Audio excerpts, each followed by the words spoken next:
মানে অন্তৰৰ এটা কোণততো এই মুহূৰ্তটো আছে মোৰ লগত যিবোৰ কাৰ্যকলাপ কৰিলে সেইখিনি মই ঘিণ কৰোঁ, সেই জিয়াউৰ ৰহমানক মই বেয়া পাওঁ, কিন্তু মই যোনজন জিয়াউৰ ৰহমানক ভাল পাইছিলোঁ সেই জিয়াউৰ ৰহমান আজিও মোৰ মনৰ ভিতৰত আছে। কিন্তু জিয়াউৰ ৰহমান সমকামীও হয়, আৰু সমকামিতা কাৰ লগত কৰে মই সেইটো কথাও ক'ম।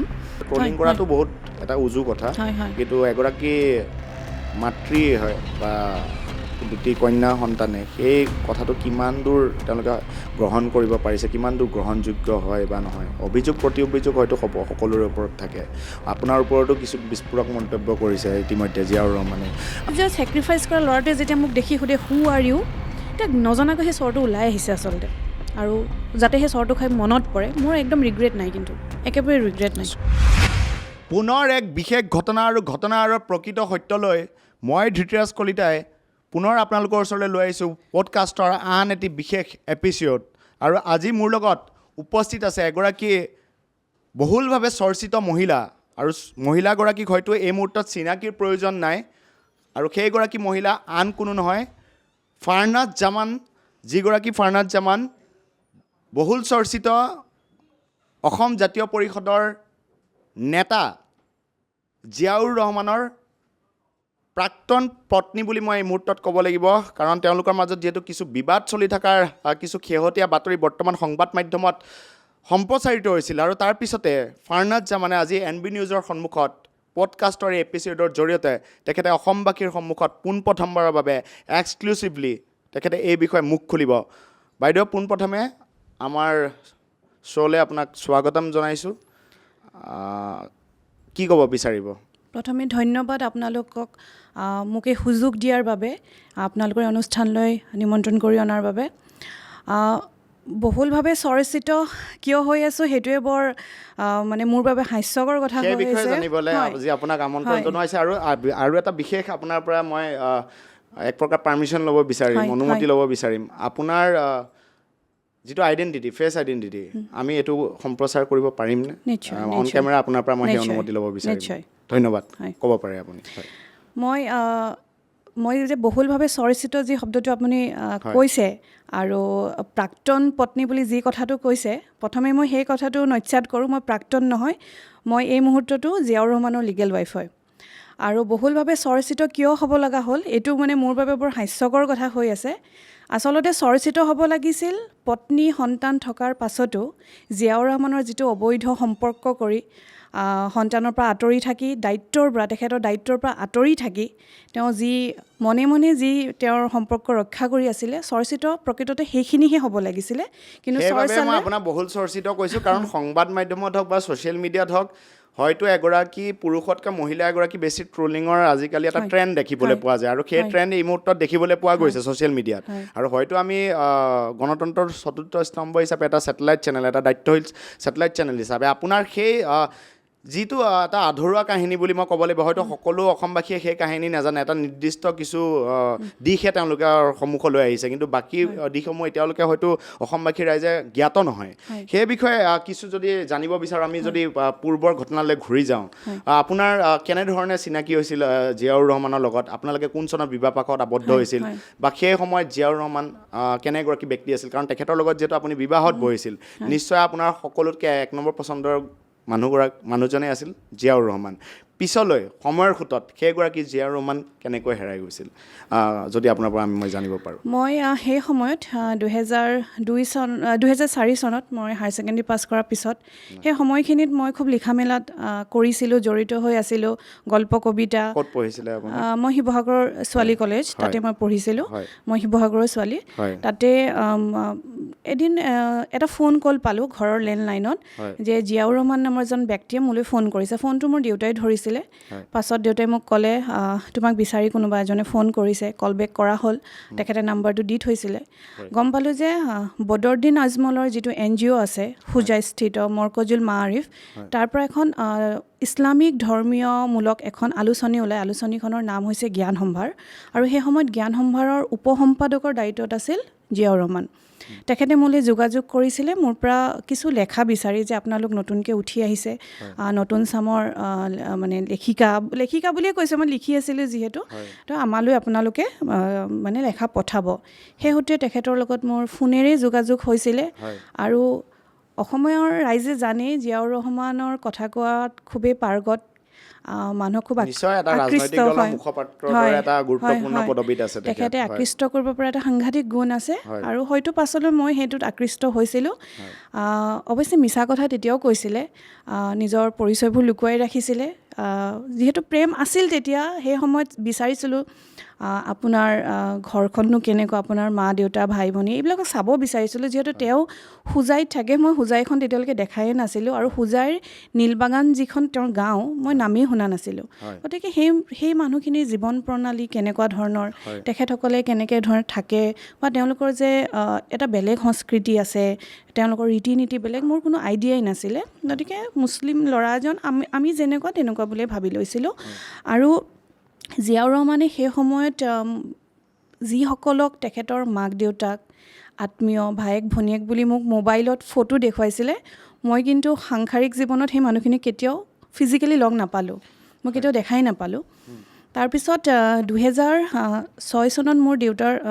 হাৰ্ট ষ্ট্ৰ'ক হয় ফাৰ্ষ্ট হাৰ্ট ষ্ট্ৰ'ক যেতিয়া হ'ল তাৰপিছত দেউতাই খুব চিন্তা কৰিব ধৰিলে মই মোৰ দেউতাৰ বৰ মৰমৰ ছোৱালী যে মই যদি পৃথিৱীৰ পৰা গুচি যাওঁ তেতিয়াহ'লে মোৰ ছোৱালীজনীৰ কি হ'ব আপুনি একমাত্ৰ সন্তান নেকি মোৰ দাদা এজন আছে ছোৱালী হিচাপে মই হয় দেউতাই খুব সেই সময়ত মোলৈ দৰা বিচাৰিবলৈ ঠিক কৰিলে যে পঢ়া শুনা পিছত কৰি ল'বি কিন্তু মই কাৰোবাৰ হাতত ভাল পাত্ৰ এজনৰ হাতত গতাই থৈ যাম আৰু সেই সময়ত মই জিয়াউৰ ৰহমানৰ লগত যিহেতু প্ৰেম চলি আছিলে মই দেউতাক ক'লোঁ যে মোৰ এনেকুৱা এজনৰ লগত চিনাকি আছে তেখেতক ঘৰলৈ মাতি অনা হ'ল আৰু তেখেতে মোৰ দেউতাৰ কথা আছিল যে মোৰ ছোৱালী য'ত সুখী মই তাতেই সুখী আৰু সেই ধৰণে 2007 চনৰ জানুৱাৰী মাহত আমাৰ বিয়া হয় 3 বছৰ প্ৰেম প্ৰায় তাৰপিছত আপোনালোকৰ বিবাহ আৰু সেই প্ৰেমৰ মাজত কিন্তু তেখেতক মই মাত্ৰ দুবাৰ লগ পাইছিলোঁ তেখেত শিৱসাগৰলৈ গৈ মোক লগ কৰিছিলে কলেজত সময়খিনিত আৰু বাকী সময় ফোনতে কথা পতা হৈছিলে হয় তাৰপিছত 2007 বৰ্ষত আপোনালোক বিবাহ পাশত আবদ্ধ হ'ল আমি যিমান দূৰ জানো জিয়াউৰ ৰহমান ৰাজনীতিত অহাৰ পূৰ্বে তেখেত লিখা মেলাত বা ভাষণ জাতীয় হেৰিত যদিও বহুত এক্সপাৰ্টাইজ এগৰাকী ব্যক্তি আছিলে তাৰ পৰিৱৰ্তে কিন্তু তেখেতে সাংবাদিকতাও কৰি যোৱাৰ কিছু শুনা পোৱা যায় যে তেখেতে সাংবাদিকতা কৰিছিল সাংবাদিকতা কৰি ভাল পাইছিল তো সেইগৰাকী সাংবাদিকৰ জীৱনটো হয়তো আপুনি খুব ওচৰৰ পৰা দেখা পাইছে সেই মুহূৰ্তত সেইগৰাকী সাংবাদিক জিয়াউৰ ৰহমান কেনে আছিল প্ৰথম যেতিয়া মই বিয়া হৈ গুৱাহাটীলৈ আহোঁ জিয়াউৰ ৰহমানে ৰিপৰ্টাৰ হিচাপে কাম কৰি আছিল অদীপ ফুকনৰ নেতৃত্বত তেতিয়া এখন নিউজ পেপাৰ ওলাইছিলে এদিনৰ সংবাদ তাতে তেখেতে সাংবাদিক ৰূপে চাকৰি কৰিছিল মই গুৱাহাটীতে আছিলোঁ সেই সময়ত জিয়াউৰ ৰহমানক যিহেতু মই কৈছোঁ প্ৰেম আছিল তেতিয়া আমি লগ পোৱা নাছিলোঁ ফোনত কথা পাতিছিলোঁ আৰু এই কথাটো আপুনিও বুজি পাব যে মানুহে যেতিয়া কথা পাতি থাকে নিজৰ ভালখিনিহে প্ৰেজেণ্ট কৰে আৰু এজন মানুহৰ লগত ফোনত কথা পাতি বিয়া হৈ আহা আৰু পাছত পৰৱৰ্তী সময়খিনিত একেলগে থকাত আকাশ পাতাল পাৰ্থক্য এক প্ৰকাৰ লং ডিষ্টেন্স ৰিলেশ্যনশ্বিপ হয় যেতিয়া মই জিয়াউৰ ৰহমানৰ লগত থাকিব মানে আৰম্ভ কৰিলোঁ তেতিয়া মই বুজি পালোঁ যে আচলতে জিয়াউৰ ৰহমান সেই সময়ত দায়িত্বশীল হ'ব লাগিছিল নিজৰ ঘৰখনৰ প্ৰতি তেওঁ বিয়া পাতি সংসাৰ কৰাৰ সেইটো তেওঁৰ সময় নাছিলে যাৰ কাৰণে মই আজিও ৰিগ্ৰেট ফিল কৰোঁ সেই ঘৰখনৰ প্ৰতি কাৰণ তেখেতৰ দেউতাক পেছাত এজন ৰাজমিস্ত্ৰী পকা মিস্ত্ৰী মাক সাধাৰণ এগৰাকী গৃহিণী একেবাৰে আৰ্থিক অৱস্থা জুৰুলা য'লৈ মোক জিয়াউৰে লৈ গৈছিলে তাৰ এটা মানে ৰুমো নাছিল থাকিবৰ কাৰণে ভাল কেইবাজনো সন্তান তেওঁলোকৰ দেউতাকেও দুখন বিয়া পাতিছিলে কেইবাটাও সন্তান আছে তাৰপিছত মই যেতিয়া দেখি মই জিয়াউৰক প্ৰায়ে এইটো প্ৰশ্ন কৰিছিলোঁ যে তুমি এই আৰ্থিক অৱস্থাৰ পৰিয়ালটোক সকাহ দিবৰ কাৰণে কিবা এটা কৰিব লাগিছিল ভালকৈ বিয়া পাতি প্ৰেম কৰি বিয়া পাতি সংসাৰ পাতাটো কিন্তু সেই সময়ত একেবাৰে জিয়াউৰ বাবে ভুল কথা আছিল আৰু মই নিজেও বৰ হঠাতে মানে আচৰিত ধৰণে জ্ঞাত নাছিল যিহেতু নাছিলোঁ একেবাৰেই মই নাছিলোঁ আৰু চেষ্টা কৰিছিলোঁ তাক সকাহ দিবৰ কাৰণে খুবেই চেষ্টা কৰিছিলোঁ মোৰ ঘৰৰ পৰা দেউতাই যথেষ্ট টকা পইচাৰ সহায় কৰিছিলে যেতিয়া আমাৰ প্ৰয়োজন হৈছিলে জিয়াউৰক সহায় দেউতাই কৰি আছিলে আৰু সেই সময়ত জীয়াউৰ ডিউটি কৰে, ৰিপৰ্টিং কৰে, মই গুৱাহাটীত তেওঁৰ লগতে থাকোঁ, 15 দিন মই নীলবাগানলৈ যাওঁ, 15 দিন মই ইয়াত থাকোঁ, তেনেকৈ আমি চলাই আছিলোঁ। মোৰ পঢ়িবলৈ বৰ ইচ্ছা আছিলে। মই গ্ৰেজুৱেশ্যন মানে BA ফাইনেল দিয়ে জীয়াউৰৰ লগত মই বিয়া হৈছিলোঁ, ৰিজাল্ট তাৰ পিছত পাইছিলোঁ, পাছ কৰিছোঁ। দেউতাই খুব ৰিকুৱেষ্ট কৰিছিলে মোক পঢ়া শুনাখিনি আগুৱাই নিবলৈ, যিহেতু পঢ়া শুনাত ভাল আছিলোঁ। কিন্তু তেওঁলোকৰ ঘৰৰ পৰা খুব বাধা আহিলে সেইটো সময়ত যে বোৱাৰী পঢ়াব নালাগে, পাৰিলে ইয়ালৈ পঠিয়াই দিয়ে, ইয়াতে বোৱাৰী হিচাপে থাকক। আৰু সেই সময়খিনিতে 2007 বিয়া হ'লোঁ আৰু 2009 ডাঙৰজনী ছোৱালী যেতিয়া জন্ম হৈ গ'ল, সন্তানৰ মাক হিচাপে দায়িত্ব ল'ব লগা হ'ল। পঢ়া শুনাৰ সেই আশাটো মোৰ তাতেই থাকি গ'ল আৰু লিখা মেলাৰ যিটো আৰম্ভণি কৰিছিলোঁ সেয়াও তাতেই মোৰ থাকি গ'ল। আপুনি দুগৰাকী কন্যা সন্তানৰ মাতৃ, আমি যিমান দূৰ জানো।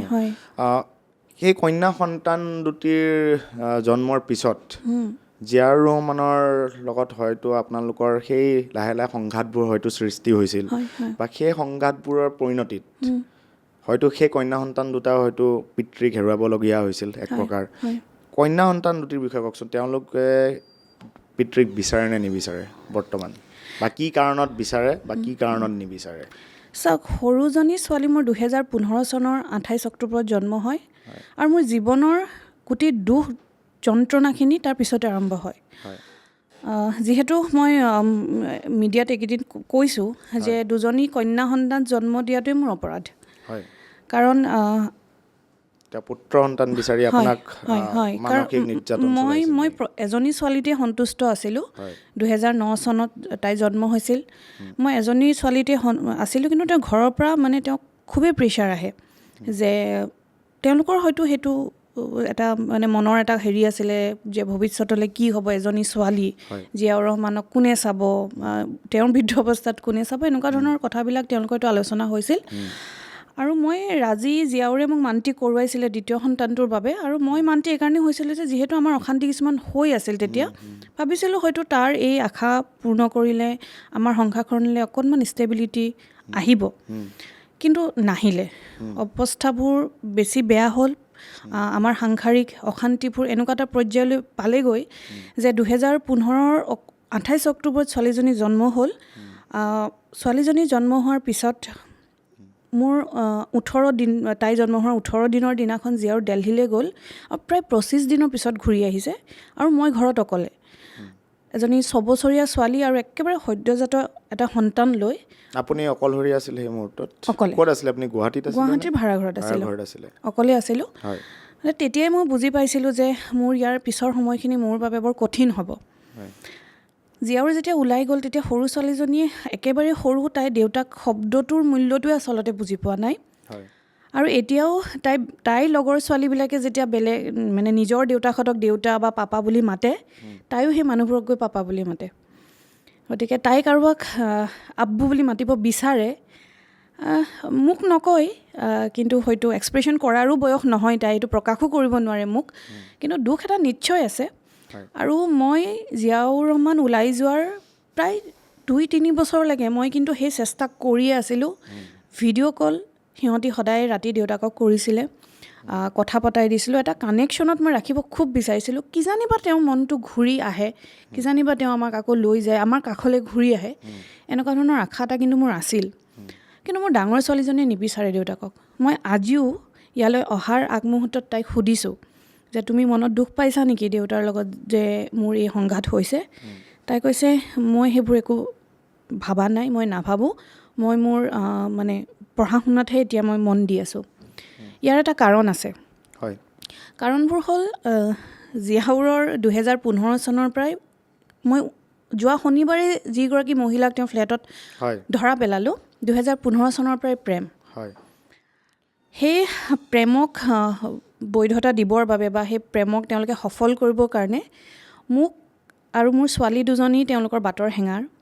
এই ছোৱালী দুজনীক আঁতৰাই পঠাবৰ কাৰণে আৰু মোক আঁতৰাই পঠাবৰ কাৰণে সম্ভৱপৰ যিমানখিনি পৰিকল্পনা তেওঁলোকে কৰিলে। আপুনি অৱগত আছিল নে এই বিষয়ে যে তেখেতৰ অবৈধ প্ৰেম আছে? নিশ্চয় কোন আছিলোঁ। চনত আপুনি প্ৰথমবাৰৰ বাবে এই কথা ধৰা পেলাইছিল মই বা অৱগত হৈছিল? 2015 চনৰ ছেপ্টেম্বৰত প্ৰথম ধৰা পেলাইছিলোঁ। তেতিয়া মই মানে মোৰ সন্তানটো জন্ম হোৱাই নহ'ব আৰু ছেপ্টেম্বৰতে মই ধৰা পেলাইছিলোঁ। মই ছোৱালীজনীক বুজাইছিলোঁ, ফোনতে পাইছিলোঁ। তেতিয়ালৈকে আপোনালোকৰ জ্যেষ্ঠ কন্যাৰ ইতিমধ্যে বেবী কনচিভ হৈছিলে তেতিয়া সৰুজনী কনচিভ হৈছে। তাৰ পিছতো অবৈধ প্ৰেম কৰাৰ অভিযোগ। একচুৱেলি জিয়াউৰ ৰহমানৰ এয়াই প্ৰেম নহয়, মই বিয়া হৈ অহাৰ পিছৰ পৰা অসংখ্য মই প্ৰেমিকা পাইছোঁ। মই ঘৰলৈ গৈছোঁ, শিৱসাগৰ ঘৰলৈ যাওঁ, ঘূৰি আহি ভাড়াঘৰৰ মালিকনীয়ে কয় ফাৰ্নাছ তোমাক এটা কমপ্লেইন দিওঁ, জিয়াউৰ ৰহমানে তুমি নথকা অৱস্থাত ছোৱালী আহিছে কোনোবা, এনেকুৱা ধৰণৰ কথা কয়। সোধাৰ লগে লগে সি দুদিনমান ঘৰলৈ নহা হয়। এইটো মানে তেওঁৰ মানে এইটো পলিচি আৰু বাৰম্বাৰ এনেধৰণৰ নাৰীজনিত এইসমূহ যিহেতু অভিযোগ আপুনি কৈছে ভাড়াঘৰৰ মালিকৰ পৰাই হওক বা আপুনি আপোনাৰ চ'ৰ্চৰ ফালৰ পৰা আপুনি অৱগত যিহেতু হৈ আছিলে, তাৰপিছতো সেইগৰাকী ব্যক্তিৰ লগত আপুনি কিন্তু আপুনি পৰিয়াল চলাই যোৱাৰ সপোন এটা দেখিয়ে গৈছিলে আৰু সেইবাবে হয়তো আপোনালোকে যিগৰাকী দ্বিতীয় সন্তানটি আপোনালোকে কনচিভ কৰিলে, তাৰপিছত আপুনি পুনৰ এই ছেপ্টেম্বৰ 2015 চনৰ এইটো কথা কৈছে এইগৰাকী যিগৰাকী মহিলাৰ লগত সেইগৰাকী অবৈধ প্ৰেমিকা আপোনাৰ অভিযোগ, সেই অভিযোগ অনুসৰি আপুনি 3 দিন পূৰ্বে সেই ঘটনা ইতিমধ্যে সংঘটিত হোৱাৰ পিছতে ৰাজ্যবাসীয়ে এই বিষয়ে অৱগত হৈছিল। সেইগৰাকী বিশেষ মহিলাৰ কথা মই জানিব বিচাৰিম, আচলতে তেওঁৰ পৰিচয় কি? তেওঁৰ পৰিচয়টো কিন্তু এই মুহূৰ্তলৈকে ৰাজ্যবাসীয়ে নাজানে। তেখেতৰ নাম হৈছে আফৰোজা বেগম। তেখেতৰ দেউতাক এজন শিক্ষক। বাৰু মই পিতৃ মাতৃৰ কথালৈ নাযাওঁ, তেওঁ নিজেও বিবাহিতা হয়। মানে মই জনাত তেওঁ স্কুল লাইফতে কাৰোবালৈ পলাই গৈছিলে, 3 দিনমান থকাৰ পিছত লৈ আহিছে। তাৰপিছত আকৌ তেওঁ তাৰে উদালি নামৰ এখন ঠাইৰ এজন শিক্ষক, মই নামটো নলওঁ বৰ্তমান যিহেতু তেওঁ অলৰেডি সংসাৰ কৰিছে এজন ব্যক্তিয়ে, তেখেত শিক্ষক, সেই শিক্ষকজনৰ লগত তেওঁ বিবাহত বহিছিলে আৰু 1.5 বছৰমানৰ পিছতে ঘূৰি আহিছে। জিয়াউৰৰ লগত কেতিয়াৰ পৰা তেখেতৰ এই সম্পৰ্ক? মই পাইছোঁ 2015 চনত প্ৰথম ফোনতে পাইছিলোঁ, কিবা মেছেজ দিছিলে জান এসপ্তাহ হ'ল লগ ধৰা নাই কিয়, এনেকুৱা ধৰণৰ মেছেজ এটা পোৱাত মই ফোন কৰিলোঁ। মোৰ লগত অলপ কথাৰ তৰ্কাতৰ্কি হ'ল, কিন্তু মই ছোৱালীজনীক ভালকৈ বুজাইছিলোঁ, কৈছিলোঁ যে চোৱা এইবিলাক বিবাহিত পুৰুষ, সন্তান আছে আৰু তোমালোকৰ দৰে গাৰ্লফ্ৰেণ্ড এওঁলোকৰ মাহত 20 জনী থাকে, গতিকে নিজৰ জীৱনটো ধ্বংস নকৰিবা, তোমালোকে এইবিলাকত লিপ্ত নহ'বা। তেতিয়ালৈকে মই ছোৱালীজনী মানে বিয়া হোৱা ছোৱালী বুলি ভবাই নাছিলোঁ। মই ভাবিছিলোঁ চাগে সৰু ছোৱালী, আনমেৰিড, কিবা মানে ফচিছে আৰু কিবা দেখি। কিমান বৰ্ষীয় হ'ব তেখেত আপোনাৰ অনুমানত? ৰহমানতকৈতো 15-16 বছৰ সৰু ছোৱালী হয়। আৰু সেই তাৰ পিছৰ পৰাই তেওঁলোকৰ সেই গোপন প্ৰেম অব্যাহত থাকিলে? গোপন প্ৰেম অব্যাহত আছে। 16 চনৰ ইলেকশ্যন হৈ গ'ল। ইলেকশ্যনত মানে AYDFৰ ছ'চিয়েল মিডিয়া হেণ্ডেল কৰিছিলে। তেওঁ সেই সময়ত কিছু আৰ্থিকভাৱে টনকিয়ালো হ'ল। মই খুব ৰিকুৱেষ্ট কৰিলোঁ যে আমাৰ যিহেতু 2জনী ছোৱালী আছে, টকা পইচা আমাৰ দৰে মিডল ক্লাছ মানুহৰ হাতলৈ সদায় নাহে, তোমাৰ হাতলৈ আহিছে, তুমি 2টা কাম কৰা। এটা হ'ল তোমাৰ কন্যা সন্তান 2জনীৰ নামত কিছু ফিক্সড ডিপ'জিট কৰা, আৰু তোমাৰ ঘৰত তোমাৰ 2জনী ভণ্টি বিয়া দিবলৈ আছে, তোমাৰ দেউতাৰ হাতত কিছু টকা দি থোৱা যাতে 2জনীৰ বিয়াত কামত লগাব পাৰে। তাকে নকৰি তেওঁ সেই সময়ত এখন মাৰুতি ব্ৰেজা নতুনকৈ ওলাইছে, তেওঁ সেইখন কিনিবলৈ উঠি পৰি লাগিল। মোৰ লগত যথেষ্ট তৰ্ক হ'ল। মই বুজি পোৱা নাছিলোঁ সেই গাড়ীখন কিনাটো ইমান প্ৰয়োজনীয় কিয় হৈ পৰিছিল সেই সময়ত। তেওঁ নামানিলে, মোৰ লগত বহুত যুদ্ধ কৰি সেই গাড়ীখন কিনিলে। পাছলৈ মই গম পালোঁ যে সেই গাড়ীখন এইকাৰণেই কিনা হৈছিল যে প্ৰত্যেক সপ্তাহৰ শুক্ৰবাৰে এই আফৰোজা নামৰ যিগৰাকী মহিলা, তেখেত তেতিয়া গুৱাহাটীত আছিলে, এই মহিলাগৰাকীক লৈ জিয়াউৰ ৰহমান বিভিন্ন প্ৰমোদ ভ্ৰমণলৈ যায়। মই অফিচৰ পৰা আহিয়ে নাপাওঁতে তেখেতসকল ওলাই যায় আৰু মোক ফোনটো মোক ব্লক কৰি দিয়ে বা নিজৰ ফোনটো নট ৰিচেবল কৰি দিয়ে। মই নাপাওঁ, মোক বহুত বেছি বিচাৰ কুচাৰ কৰিলে, কয় ঘৰলৈ গৈছোঁ বুলি। পিছত মই গম পাওঁ কোনোবা পবিতৰা ৰিজৰ্টত সিহঁতি ৰাতি কটায়। এনেকুৱা ধৰণৰ ঘটনাবোৰ আপোনাৰ হাতত সেই সময়ত তথ্য প্ৰমাণ আছিল, যাৱতীয় তথ্য প্ৰমাণ আছিল? চাওক, তথ্য প্ৰমাণৰ কথাটো কি হ'ল, মই যিহেতু ন্যায়ালয়ে বা আপুনি আদালতৰ কাষ চাপক বা আৰক্ষীৰ কাষ চাপক, আপুনি হয়তো এইটো প্ৰেক্টিকেলি ক'ব গ'লে সকলোৱে তথ্য প্ৰমাণ বিচাৰে, আৰু সেই বিষয়ে হয়তো আপোনাৰ বিৰুদ্ধেও তেখেতে বহু অভিযোগেৰে ইতিমধ্যে মুখ খুলিছে। গতিকে কি আধাৰত আপুনি সেই কথাখিনি ধৰক? চাওক, তথ্য প্ৰমাণৰ এতিয়া আটাইতকৈ ডাঙৰ কথাটো হ'ল যোৱা শনিবাৰেচোন মই ধৰাই পেলাই দিলোঁ 2জনক একেলগে, সেইটোৱে আটাইতকৈ ডাঙৰ তথ্য।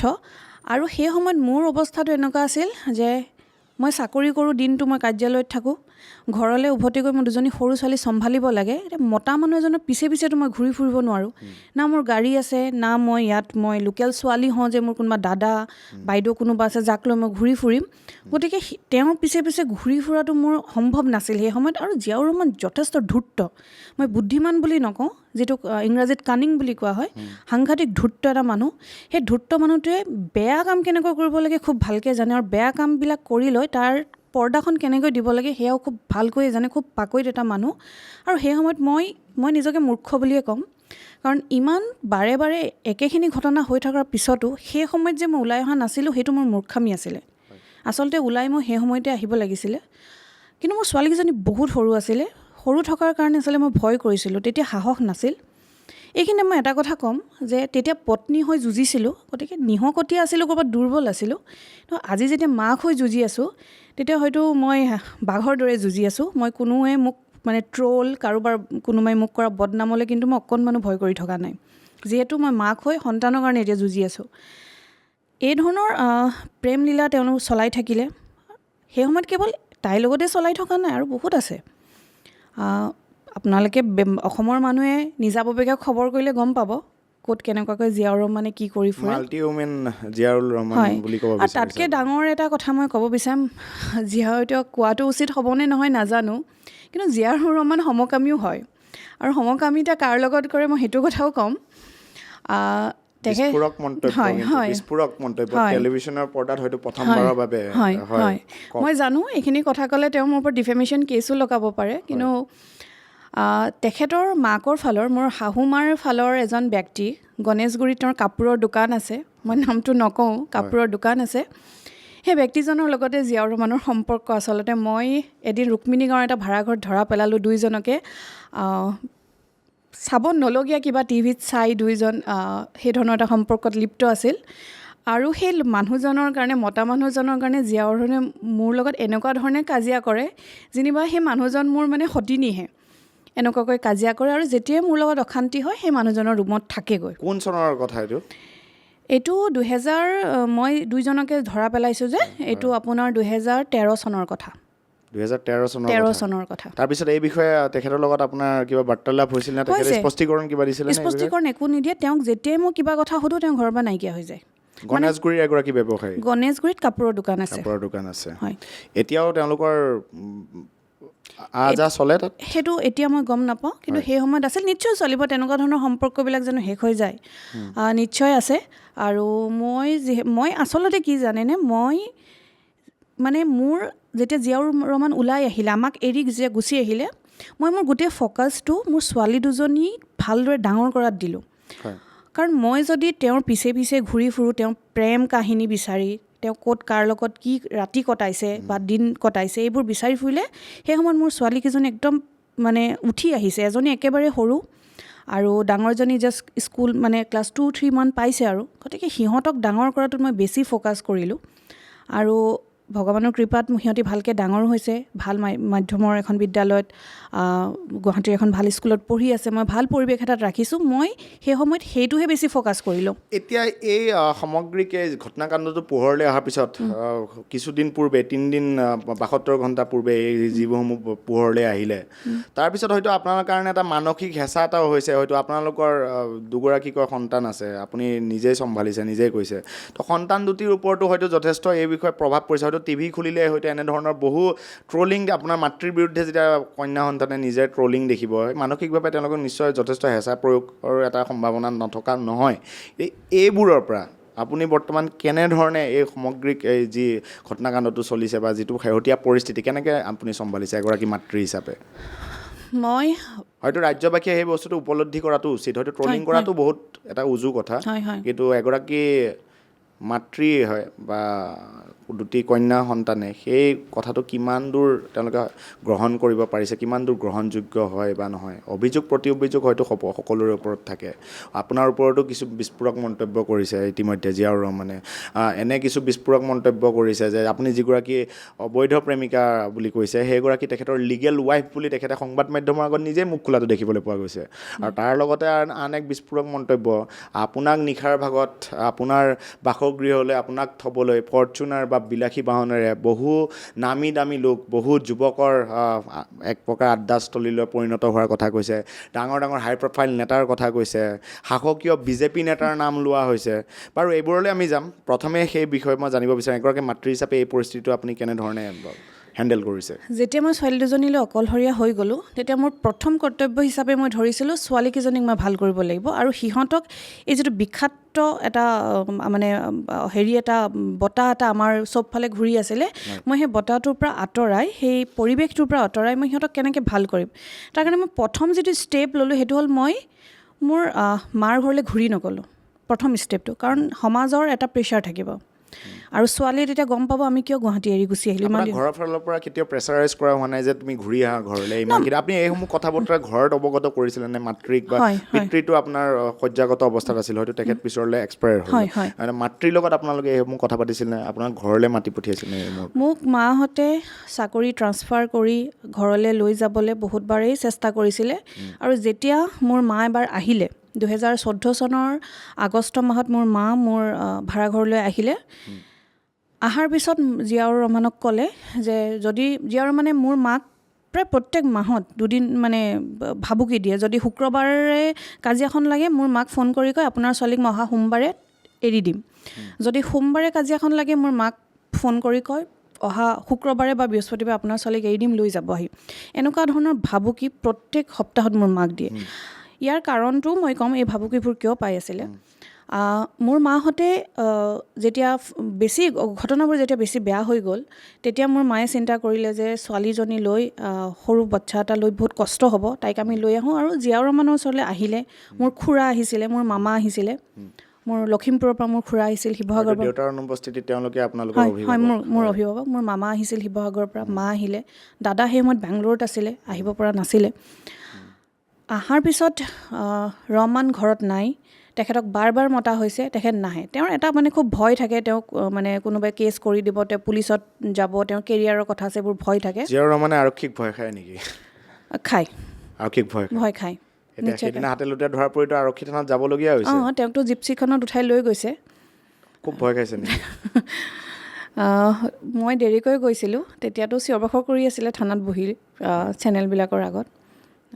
ৰাজনৈতিক পাৱাৰ দেখুৱাত সিদ্ধহস্ত নেকি? খুবেই বেছি, সেইটোৱে আচলতে ৰাজনৈতিক। এইখিনি কথালৈ আহিম, মই আগতে সন্তানকেইটাৰ কথাখিনি কৈ লওঁ। তাৰপিছত যেতিয়া মোৰ মায়ে মোক লৈ যাবলৈ আহিলে আৰু তেওঁক বুজালে যে ইমান যেতিয়া অশান্তি হৈছে, এটা কাম কৰোঁ, তাইক আমি ট্ৰান্সফাৰ কৰাই লৈ যাওঁ, তুমি অহা যোৱা কৰি থাকিবা, যেতিয়া তোমালোকে ক'ৰবাত ঘৰ এখন কৰিবা, তোমাৰ গাঁৱতে হওক বা বেলেগ জেগাতে হওক, তেতিয়া সিহঁতক ফাইনেলি তুমি লৈ আহিবা। এতিয়া সদ্যহতে কিছু বছৰৰ কাৰণে সিহঁতি আমাৰ লগতে থাকক, তুমি অহা যোৱা কৰিবা। সেইদিনাখন মোৰ মাক জিয়াউৰে বহুত মাৰিলে। আপোনাৰ মাতৃক প্ৰহাৰ কৰিছে? মোৰ মাক বহুত মাৰিছে, তাকো চুলিখিনিত ধৰি মাক আমি যিটো ফ্লেটত আছিলোঁ, ফ্লেটৰ বাহিৰলৈ নি 20জন মানুহৰ সন্মুখত মাক হাতেৰে কোবাই মাৰিছে। মোৰ ডাঙৰজনী ছোৱালী অকণমানি, তাই তেতিয়া দেউতাকক চেণ্ডেলেৰে মাৰিছে, মানে আইতাকক যে বচাব পৰা নাই, চেণ্ডেলেৰে মাৰিছে তাই। কোন বৰ্ষৰ কথা এইটো? এইটো 2016 চনৰ ডিচেম্বৰ মাহৰ কথা। গুৱাহাটীতে আমি তেতিয়া ভেটাপাৰা এটা ভাড়াঘৰত আছিলোঁ, সেই তাতহে হৈছিলে। মই একো কৰিব পৰা নাই, কাৰণ মোৰ মানে কোলাত কেঁচুৱা আছে। জিয়াউৰে খুব মোৰ মাক যেতিয়া মাৰাৰ পিছত মানুহ গোট খালে, তেওঁতো মিছা কথা কোৱাত পাকৈত, ৰং সলোৱাত সাংঘাতিক পাকৈত। ছেকেণ্ডত তেওঁ নিজৰ ৰং সলাই মানুহখিনিক কৈছে যে মাকে জীয়েকে মোক পিটি আছে। মাক মোৰ মামাহঁতে ফোন কৰিলোঁ, মামাহঁতে ক'লে ইমিডিয়েট থানালৈ যা। থানালৈ যোৱা হ'ল, হাতীগাঁও থানাই মোৰ মাক এজাইল হস্পিটেললৈ নি প্ৰথম মেডিকেল কৰাইছে। মোৰ ওচৰত আছে, সেই সময়ত গোচৰ ৰুজু হৈছিল নে তেখেতৰ বিৰুদ্ধে? তাকে কৈ আছোঁ। সেই সময়ত কি হ'ল, মোৰ মাক হস্পিটেল লৈ যোৱা হ'ল, এজাইল হস্পিটেলত, তাতে মাক কৰা হ'ল, মেডিকেল কৰোৱা হ'ল। সেই কাগজ মোৰ হাতত আছে বৰ্তমান। তাৰপিছত মোৰ মায়ে বহুত চিন্তা কৰিলে যে যিহেতু ছোৱালীজনীৰ সংসাৰখন এতিয়া শেষ হৈ যাব, দেউতাকো নাই। মায়ে মোক ক'লে সি কি কথাৰ কাৰণে মোক বেয়া পায়। মই ক'লোঁ তোমালোক ইয়ালৈ যে আহা সেইকাৰণে বেয়া পায়, কাৰণ তোমালোক মোৰ সাহস হৈ থাকিলে, শক্তি হৈ থাকিলে সিহঁতি তেওঁ মোক অত্যাচাৰ কৰিবলৈ সুযোগ নাপায়। এতিয়া মায়ে ক'লে এটা কাম কৰ, আমি কোনোদিন নাহোঁ, ফোনত খবৰ লৈ থাকিম, কিন্তু তই সংসাৰখন ভাঙিব নালাগে। আমি যাওঁগৈ। হয়তো মাক দেউতাক হয়তো, হিচাপে এইটো প্ৰথম মাক- কৰ্তব্য এগৰাকী নিশ্চয়। কন্যা সন্তানৰ হয়তো ঘৰ ভাঙাটো হয়তো খুব কম মানুহে কৰে হয়, হয়। আপোনাৰ মাতৃয়ে হয়তো সেইখিনি জোৰা লগাবৰ কাৰণে চেষ্টা হয়, কৰিছে হয়। তাৰ পৰৱৰ্তী পৰ্যায়ত কি হ'ল তাৰপিছত জীয়াউৰ পলালে 16 ডিচেম্বৰৰ পৰা সি নাই তাৰপিছত 2017 চন সোমালে 2017 চনৰ জানুৱাৰী মাহত জীয়াউৰে 2 বা 3 জানুৱাৰী হ'ব জীয়াউৰে মোৰ আৰু মোৰ মাৰ নামত 2017 চন 17 চনৰ মোৰ আৰু মোৰ মাৰ নামত CJM কোৰ্টত গৈ হয় এটা কেছ ৰুজু কৰিলে। হয় কেছটো হৈছে যে মোৰ মায়ে আৰু মই মিলি তেখেতৰ সা সম্পত্তি বাজেয়াপ্ত কৰিছোঁ এনেকুৱা ধৰণৰ কেছ এটা।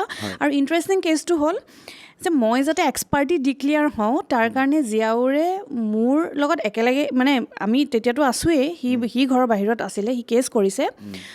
তো কেছ কৰি কি কৰিছে যিবোৰ ন'টিছ আহিছে কোৰ্টৰ পৰা মোলৈ ঘৰৰ মালিকক কৈ থৈছে যে কিবা ন'টিছ আহিলে যাতে তেখেতক দিয়ে আৰু মালিকে ইমান কথাখিনি আৰু বুজিব পৰা নাই মালিকে মোৰ স্বামী হিচাপে তেখেতকে দিছে তাৰমানে যাতে মই ন'টিছ নাপাওঁ মই কোৰ্টত উপস্থিত নহওঁ আৰু মই যাতে এক্সপাৰ্টি ডিক্লেয়াৰ হওঁ আচ্ছা সেই ধৰণৰ এটা বুদ্ধি। হয় তাৰপিছত জীয়াউৰ মানে কোৰ্টৰ সেই কেছটোত একোৱে কৰিব নোৱাৰিলে মানে একো মেটেৰিয়েলছে নাই কি দিব প্ৰমাণ একোৱেই নাই গতিকে তেওঁক সেই কেছটোত আদালতে 2বাৰ জৰিমনা বিহিলে কোৰ্টৰ সময় নষ্ট কৰাৰ বাবে। মোৰ হাতত তথ্য আছে চাৰ্টিফাইড কপি আছে এবাৰ 1000 টকা আৰু এবাৰ 500 টকাৰ জৰিমনা বিহিছে। সেইখিনি কৰাৰ পিছত আছে তেনেকৈ আহে এসপ্তাহ ঘৰলৈ আহে 15 দিন ঘৰলৈ নাহে। ক'ত থাকে 10-15 দিন নাহে হঠাৎ অন্তৰ্ধান হয় ক'ত থাকে তেখেত হয় তেওঁ বেছিভাগ থাকে তেতিয়া তেওঁ বদৰুদ্দিন আজমলৰ লগৰ মানে ঘনিষ্ঠ একেবাৰে ঘনিষ্ঠ মানুহ AIDF দলৰ ঘনিষ্ঠ এজন মানুহ তেওঁলোকৰ দলৰ যিমান MLA আছে MLAৰ কোৱাৰ্টাৰ আছে MLA হোষ্টেলৰ ভিতৰত সেই কোৱাৰ্টাৰবিলাকত থাকে। প্ৰথমবাৰৰ কাৰণে সাংবাদিক জীৱনৰ পৰা তেখেতে ৰাজনৈতিক সান্নিধ্য লাভ কৰিবলৈ সক্ষম হৈছিলে সেই সময়ত ৰাজনৈতিক সান্নিধ্য আচলতে তেওঁ তেতিয়াৰ পৰাই মানে লাহে লাহে সেই দিছপুৰলৈকে তেওঁৰ সেই সান্নিধ্য লাভ কৰা আৰম্ভ আছিলে হৈছিল কিন্তু তেওঁ কোনোদিন এই কথাটো স্বীকাৰ নকৰে যে AIDF দলৰ লগত তেওঁ জড়িত আছিল। তেওঁ খুব বুদ্ধিয়ক তেওঁ খুব প্লেনিঙত কাম কৰে তেওঁ সেইকাৰণে কেতিয়াও সদস্যপদ লোৱা নাছিলে AIDF দলৰ যাতে কোনে আঙুলি টোৱাব নোৱাৰে মাত্ৰ তেওঁলোকৰ মানে কাণটো ইউজ কৰি আছিলে যে তেওঁ এতিয়া বদৰুদ্দিন আজমলৰ লগত সুসম্পৰ্ক আছে একেবাৰে সুসম্পৰ্ক নাই। কিহৰ বাবে নাই কিহৰ বাবে সংঘাত হ'ল জিয়াউৰ ৰহমানে এনি মিৰৰ নামৰ এটা ৱেব পৰ্টেল খুলিছিলে জয়ানগৰৰ KTM বাইকৰ শ্ব'ৰুমৰ ওপৰত আছে। সেই গোটেই ফাণ্ডিংটো বদৰুদ্দিন আজমল আৰু তেখেতৰ ভাতৃ চিৰাজুদ্দিন আজমলে কৰিছিলে। সেই টকাখিনি অনাৰ পিছত টকাৰ মিছ ইউজ হৈছে মিছ ইউজ হোৱাৰ পিছতে সেই লৈ তেওঁলোকৰ মাজত সংঘাত হৈছে আৰু জিয়াউৰ ৰহমানে সেই টকা পইচা লৈ অন্তৰ্ধান হৈছে বুলিয়ে ক'ম তেওঁলোকৰ লগত কোনো সম্পৰ্ক ৰখা নাই আৰু তেওঁলোকৰ বিষয়ে তেওঁৰ যিটো ক্ষমতা মানে মিডিয়া হাউচত প্ৰিণ্ট মিডিয়াতে হওক ইলেক্ট্ৰনিক মিডিয়াতে হওক তেওঁক মাতে প্ৰিণ্ট মিডিয়াত তেওঁ কথাখিনি লিখিব পাৰে লিখিলে পাব্লিছড হয় গতিকে সেইবিলাক ইউজ কৰি তেওঁ বদৰুদ্দিন আজমল চাহাবৰ কথা লিখি মেলি তেনেকৈ তেওঁ আঁতৰি আহিলে আৰু তেনেধৰণে সংঘাত আৰম্ভ হৈছিলে। এতিয়া আমি পুনৰ ঘূৰিম সেই তেখেতৰ অভিযোগলৈ এবাৰ কিছু কঠোৰ প্ৰশ্নবান আপোনালৈ এতিয়ালৈকে হয়তো জীৱনৰ আপোনাৰ পৰিক্ৰমাটো আমি জানিবলৈ চেষ্টা কৰিলোঁ বা আপোনাৰ দিশখিনি আমি ৰাজ্যবাসীৰ ওচৰলৈ লৈ যাবৰ বাবে চেষ্টা কৰিলোঁ কাৰণ এটা দিশৰ ওপৰত হয়তো এগৰাকী মহিলাক কোনেও বিচাৰ কৰাটো হয়তো সিমানখিনি যথেষ্ট নহয় আৰু সেইবাবে আমি আপোনাক সেই প্ৰশ্ন পুনৰবাৰ পোনপটীয়াকৈ কৰিব বিচাৰিম পোনপটীয়াকৈ আপুনি উত্তৰ দিব। জিয়াউৰ ৰহমানে বিশেষ অভিযোগ কৰিছে বিশেষ বুলি ক'ব লাগিব মই এইবাবেই কাৰণ এক ডাঙৰ অভিযোগ বুলিয়ে কৈছোঁ আপুনি যিগৰাকী মহিলাক হাতেলোতে সেইদিনা ধৰা পেলালে 72 ঘণ্টাৰ পূৰ্বে আপুনি হাতেলোতে ধৰা পেলালে সেইগৰাকী অবৈধ প্ৰেমিকা বুলি আপুনি অভিযোগ কৰিছে কিন্তু সেইগৰাকী আপোনাৰ স্বামীয়ে যেটো আপুনি প্ৰাক্তন পত্নী নহয় বুলি কৈছে গতিকে আপোনাৰ স্বামীয়ে সেই মহিলাগৰাকীক কিন্তু নিজৰ লিগেল ৱাইফ বুলি কৈছে লিগেল ৱাইফ আইনগত পত্নী সেইটো কি আধাৰত তেখেতে ক'ব পাৰিলে আপোনালোকৰ ডিভোৰ্স একখন আজিলৈকে সম্পূৰ্ণ হৈছে নে নাই তেওঁৰ মতে আপোনালোকৰ ডিভোৰ্স একখন তেখেতৰ সম্পূৰ্ণ হৈছে কিন্তু আপোনাৰ ডিভোৰ্স একখন সঁচাকৈ সম্পূৰ্ণ হৈছে নে নাই আৰু যদি আপোনালোকৰ ডিভোৰ্স একখন সম্পূৰ্ণ হোৱা নাই তেনেহ'লে তেখেত কেনেকৈ লিগেল ৱাইফৰ সেই স্থান পালে বা তেখেতে কেনেধৰণে সংবাদ মাধ্যমৰ আগত ইমান ডাঙৰ এটা মন্তব্য যিটো ৰাজনৈতিক জীৱনত আছে মুখপাত্ৰ হিচাপে হয়তো টেলিভিশ্যনৰ প্ৰত্যেকখন পৰ্দাতে হয়তো সন্ধিয়াৰ ভাগত জিয়াউৰ ৰহমানে অসমবাসী ৰাইজে চায় গতিকে সেই কথা এগৰাকী সাধাৰণ ব্যক্তিয়ে হয়তো নিশ্চয় কোৱা নাই কিয় আপোনালোকৰ ডিভোৰ্চৰ এই প্ৰক্ৰিয়াটো বৰ্তমান কোন স্থিতিত আছে ডিভোৰ্চৰ কোনো কেছ নাই শেহতীয়া লোকসভা নিৰ্বাচনৰ 19 মে'ত তেওঁলোকৰ কাজিৰঙা সমষ্টি পৰে হয় মই জিয়াউৰ ৰহমানৰ পত্নী হিচাপে ভোট দি আহিছোঁ হয় কেনেকৈ দিলোঁ যদি মই ডিভ'ৰ্চড ৱাইফ হয় এই প্ৰশ্নটো কৰিছোঁ এই প্ৰশ্নটোৰ উত্তৰ কোনেও নিদিয়ে মোক হয় মানে জিয়াউৰ ৰহমানেই দিব লাগিব কাৰণ চাওক ইলেকশ্যনৰ আগে আগে চেঞ্চাছ যায় হয় প্ৰত্যেকখন গাঁৱলৈ চুবুৰীলৈ চেঞ্চাছ যায় যদি মই ডিভ'ৰ্চড ৱাইফ হয় তেওঁলোকেতো মোৰ নামটো উলিয়াই দিব লাগিছিলে তেওঁলোকৰ পৰিয়ালৰ সদস্য হিচাপে মোৰ নামটো কিয় ৰাখিলে আৰু মই ভোট দি আহিছোঁ মোৰ ছ'চিয়েল মিডিয়া ফেচবুকত মই ফটো শ্বেয়াৰ কৰিছোঁ যে তাত মই ভোট দি আহিছোঁ আৰু মোৰ লগত এই মুহূৰ্ততো ফটো আছে তেওঁৰ বৰমাক তেওঁৰ মানে খুৰীয়েক তেওঁৰ কাজিনছ গোটেইবিলাকৰ লগত মই একেলগে মানে গ্ৰুপ ফটো উঠাইছোঁ তালৈ গৈ মোৰ শহুৰৰ ঘৰত মোক সোমাবলৈ নাই দিয়া তেওঁলোকে তলা মাৰি দিছে কিন্তু বাকী তেওঁলোকৰ আত্মীয় স্বজনৰ ঘৰলৈ গৈছোঁ মই ভোট দি আহিছোঁ ইয়াতকৈ ডাঙৰ প্ৰমাণ কি লাগে হয়তো তেওঁৰ পৰিয়ালবৰ্গ অৱগত নহয় নেকি আপোনালোকৰ এই তথাকথিত ডিভ'ৰ্চৰ কথাটো লৈ পেলাই যিটো তেওঁ কৈছে যে তেখেতৰ আইনগত পত্নী গতিকে মই যিমান দূৰ জানো আইনগত পত্নী এটা সময়ত এগৰাকী মহিলাই হ'ব পাৰিব যদি তেখেত আইনগত পত্নী হয় আপুনি কোন হয় সেইটো মই প্ৰশ্ন কৰি আছোঁ মই কোন হয় এতিয়া কথা হ'ল যে জিয়াউৰ ৰহমানক মই সেইদিনা বাৰে বাৰে প্ৰশ্ন কৰিছোঁ মিডিয়াৰ আগতো কৈ আছোঁ যে এটলিষ্ট তেওঁ কোনখন আদালতত হয় সেই কেছটো চলি আছে তেওঁ কৈ দিয়ক আৰু কোনখন মানে সেই কেছটোৰ নাম্বাৰটো দি দিয়ক চাওক মোৰ যদি দুটা কোৰ্টত কেছ চলি আছে মোৰ নাম্বাৰ মনত থাকিব লগত থাকিব জিয়াউৰ ৰহমানৰ লগত ইমান তথ্য থাকে সেইটো নাই নেকি সেইটোতো থাকিব কেছ নাম্বাৰটো কৈ দিয়ক এটলিষ্ট এই মুহূৰ্তত আন এক প্ৰাসংগিক বিষয় হৈ পৰে যিখন মুছলিম ডিভ'ৰ্চ এক্ট সেইখন হয়তো বৰ্তমান ৰদ্দ কৰি থোৱা হৈছে চৰকাৰৰ ফালৰ পৰা সেইটো এটা কাৰণ হ'ব পাৰে নেকি আপোনাৰ ডিভ'ৰ্চৰ সেই প্ৰক্ৰিয়াটো তেখেতে সম্পূৰ্ণ কৰিব নোৱাৰে এনে কিছু কিন্তু বুবু বাবা চলিছে বাবেহে মই সেই কথা কৈছোঁ ছ'চিয়েল মিডিয়াত যথেষ্ট এনে কুৱেশ্যনছ সিদিনা মই নিজে পঢ়িবলৈ পাইছিলোঁ সেইবাবে আপোনাক পোনপটীয়াকৈ সেই প্ৰশ্ন কৰিছোঁ জিয়াউৰ ৰহমান আৰু মোৰ ডিভ'ৰ্চৰ প্ৰক্ৰিয়াই একো চলা নাই হয় গতিকে কোন প্ৰক্ৰিয়াত হ'ব শৰীয়তীত হ'ব নে আইনী আমাৰ ভাৰতীয় আইনমতে হ'ব সেইটো বিচাৰ কৰিবলৈ যোৱাৰ আগতে কথাটো হ'ল যে কোনো প্ৰক্ৰিয়াই চলা নাই না তেওঁ মোৰ পৰা ডিভ'ৰ্চ বা তেওঁ সেই মুছলিম এক্ট মতেও আপোনাৰ ওচৰলৈ অহা নাই বা নৰ্মেল কোৰ্টৰ বাইল হিচাপে আপোনাৰ ওচৰলৈ ইনফেক্ট মোৰ ওচৰত এনেকুৱা বহুত স্ক্ৰীনশ্বট আছে হোৱাটছএপত জিয়াউৰ ৰহমানে মোলৈ পঠোৱা যে জিয়াউৰ ৰহমানে মোক বাৰে বাৰে কৈছে যে তুমি ডিভ'ৰ্চ ফাইল কৰিছা নেকি তুমি ডিভ'ৰ্চ ফাইল নকৰিবা জীৱনটো অকলশৰে কটোৱা বৰ কষ্টকৰ 2022 চন 23 চনলৈকে তেওঁ এনেকুৱা মেছেজ মোক দিছে যে তুমি ডিভ'ৰ্চ নল'বা এনেকুৱা ধৰণৰ কথা কৈছে বা মোক এদিন সুধিছেও তুমি কিবা বেলেগ চিন্তা কৰিছা নেকি চাওক মই এইখিনিতে এটা কথা ক'ব বিচাৰিম যিজন ল'ৰাক মই ভাল পাই হয়তো মা দেউতাৰ মানে বিচৰা নাজানো হয়তো মা দেউতাই ইমান সোনকালে মোক বিয়া হোৱাটো বিচৰাও নাছিলে কিন্তু তাৰ প্ৰেম এনেকুৱা আছিলে ন প্ৰেম এনেকুৱা বস্তু সেই সময়ত যে তেওঁক এৰি থাকিবই নোৱাৰোঁ তেওঁৰ অবিহনে থাকিবই নোৱাৰোঁ যিজন ল'ৰাক মই ভাল পালোঁ গুৱাহাটীলৈ আহিলোঁ 12 বছৰ এখন সংসাৰ কৰিলোঁ নিশ্চয় গভীৰ সংসাৰ কাৰণ য'ত দুটা সন্তান জন্ম হৈছে আৰু মনে প্ৰাণে আজিও কিন্তু জিয়াউৰ ক'ৰবাত আছে মোৰ কাৰণ তেওঁৰ যিবিলাক অভিযোগ মোৰ ওপৰত একো নাই যিবোৰ অভিযোগ জিয়াউৰে মোৰ ওপৰত উঠাইছে মোৰ বাবে কিন্তু এটা বেলেগ জীৱন কটাবৰ সুন্দৰ সুবৰ্ণ সুযোগ হাতত আছে বা আছিলে কাৰণ 5 বছৰ স্বামী নাই